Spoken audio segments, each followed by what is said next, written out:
จบประจำปี 2566 ปีที่ 14 ณ วัดปากทางเจริญ ตำบลดอยหล่อ อำเภอดอยหล่อ จังหวัดเชียงใหม่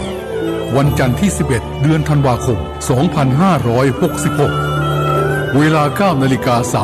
9:39 นาที ขอเชิญร่วมพิธีสืบชะตาแบบล้านนา และส่งน้ำพระเจ้าทันใจ ร่วมถวายทานห้องน้ำทันใจ จำนวน 10 ห้อง ณ วัดปากทางเจริญ พระสงฆ์ 29 รูป เวลา 11 นาฬิกา ถวายภัตตาหารเพลพระสงฆ์ เวลา 12 นาฬิกา เชิญผู้มาร่วมงานรับประทานอาหารแบบโรงทาน เป็นเสร็จพิธี ต่อจากนั้นไป เวลา 18:39 นาที วันจันทร์ที่ 11 เดือนธันวาคม 2566 ขอเชิญร่วมพิธีสวดอิติปิโส 108 จบ พระสงฆ์ 300 กว่ารูป ประกอบพิธีจุดเทียนชัยมงคล 108 เล่ม รอบเจดีย์ ปล่อยโคมไฟจำนวน 108 ดวง ณ วัดปากทางเจริญ ตำบลดอยหล่อ อำเภอดอยหล่อ จังหวัดเชียงใหม่ เริ่มเวลา 18:39 นาที เป็นต้นไป เสบียงบุญในชาตินี้มีหลายอย่าง